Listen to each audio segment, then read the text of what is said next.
సుగ్రీవుడు రామచంద్రమూర్తి పాదములకు నమస్కరించి, ఈ వానరములంతా కూడా మీ సేవకులే, వీరిని ఆజ్ఞాపించండి, మీరు ఏం చేయమంటే అది చేస్తారు. రాముడు అంటున్నాడు, మీరంతా సీతమ్మని అన్వేషించాలి. సీతమ్మ ప్రాణాలతో ఉందా లేదా? సీతమ్మ ప్రాణాలతో ఉంటే ఆ దుష్టరాక్షసుడు రావణుడు ఎక్కడ ఉంచాడు? ఆ స్థావరాలు అన్ని కనిపెట్టాలి. ఆ తర్వాతే సుగ్రీవునితో కలిసి మిగిలిన కార్యాన్ని రూపకల్పన చేస్తారు అని అనగా, హనుమ పక్కనే ఉండి తదేక దీక్షతో చూస్తూ ఉంటారు. పెద్దల మాట గుర్తు పెట్టుకోవాలి, దానిని మనం బాగా ఆచరణలో పెట్టే హనుమ. ఆ హనుమ ఒక్కరే అలా చేస్తారు. ఇప్పుడు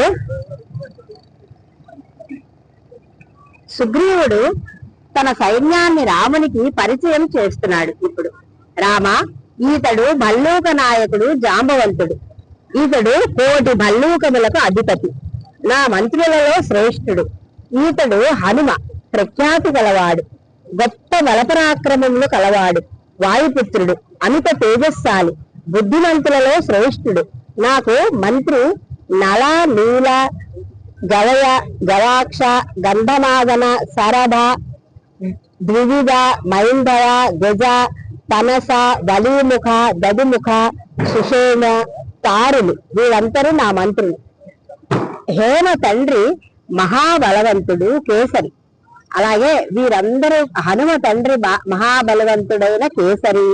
వీరందరూ కూడా ఇప్పుడు నీ సైన్యాధ్యక్షులు, మహావీరులు, కోట్లాది కొలది వానర దళములకు అధిపతులు. ఈతడు వాలిపుత్రుడు అంగదుడు, పరాక్రమంలో వాలికి సమానమైన వాడు, అంతటి వీరుడు, రాక్షస బలాన్ని నిర్మూలించగల సమర్థుడు కూడా. ఈతడు సుగ్రీవుడు. ఇప్పుడు అలా చెప్పి సుగ్రీవుడు ఇప్పుడు చెప్తున్నాడు, ఎవరు ఏ దిక్కుకు వెళ్ళాలి అనేది కూడా అతను నియమిస్తున్నాడు. అది ఏమిటంటే, ఇప్పుడు సుగ్రీవుడు ఎవరు ఏ దిక్కుకు వెళ్ళాలో నియమిస్తున్నాడు. తూర్పు దిక్కుకి వినతుడు అనే వానరాన్ని నాయకుడిగా చేసి గంగా, సరయు, కౌశికి, మహసగిరి, సరస్వతి, సింధు, శోణ నదుల ప్రాంతాలను అన్వేషించండి. బ్రాహ్మి, మాళవ, విదేహ, కాశీ రాజ్యాలు, ఆ పర్వత శిఖరాలు, సముద్రాలు, అలాగే ఉదయాదే నుండి 1000 యోజనములు వెళితే బంగారు శిఖరము, సుదర్శన ద్వీపము ఉంటాయి. బ్రహ్మగారు మొదట ఒక ద్వారాన్ని అక్కడ నిర్మించారు. ఆ ద్వారాన్ని ప్రాక్ అని అంటారు. సూర్య భగవానుడి ఉదయ ప్రసారం అక్కడి నుండే మొదలవుతుంది. అందుకే తూర్పు దిక్కుకు తిరిగి పూజ చేసుకోవాలి. దేవతలందరూ కూడా అటు నుండే వస్తారు. అంతవరకే నాకు తెలుసు. ఆ తరువాత అంతా చీకటే. అంగుళం విడిచిపెట్టకుండా అంతా వెదికి తిరిగి 10 రోజులలో ఇక్కడికి మీరు రావాలి అని చెప్పాడు.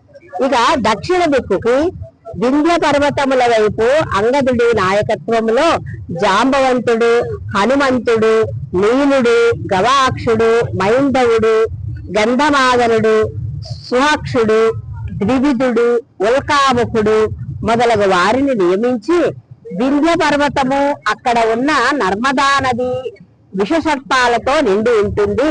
అలాగే గోదావరి, మహానది, కృష్ణవేణి, మహాభాగ ఆ మొదలగు నదులు, విదర్భ, వంగ, కళింగ, దండకారణ్యము, ఆంధ్ర, కేరళ, పాండ్య మొదలగు దేశాలు అంటే ఆ రాజ్యాలు, అలాగే మలయ పర్వతం, అగస్య మహాముని ఆశ్రమము, అక్కడ నీళ్లలో ఆడే మొసళ్ళు ఉంటాయి, అవి దాటాలి. పాండ్య నగరము దాటాక సముద్రము లంఘించినప్పుడు నీడని పట్టుకొని లాగే సింహిక పుష్పితము అనే రాక్షసి ఉంటుంది. 100 యోజనముల సముద్రము దాటాక ఒక మహాద్వీపం ఉంది. అక్కడ ప్రతి అంగుళము వెదకండి. పుష్పితము అనే పర్వతము ఉంటుంది. అది కూడా బంగారు శిఖరాలతో, చంద్రకాంతుల వంటి వెండి శిఖరాలతో ఉంటుంది. కృతజ్ఞులు, సూర్యులు, నాసికులు అక్కడకు వెళ్ళలేరు. కుంజరం అనే పర్వతం మీద విశ్వకర్మ అగస్య మహాముని వచ్చి నివసించడానికని ఒక ఆశ్రమం నిర్మించారు. అక్కడ భోగవతి అనే నది ఉంది. అందులో అనేక నాగుపాములు నివసిస్తాయి. అందులో సర్పరాజు వాసుకి కూడా ఉన్నాడు. అది దాటాక వృషభ పర్వతము, అక్కడ చందన వృక్షములు ఎక్కువగా ఉంటాయి. ఆ చందన వృక్షాల వైపు వెళ్ళకండి, అటు భూమి సరిహద్దు కనబడుతుంది. అక్కడ పుణ్యపురుషులు ఉంటారు. ఆ తరువాత యమసదనం ఉంటుంది. నేను అక్కడ వరకే వెళ్ళాను అని అది దాటి వెళ్ళలేదు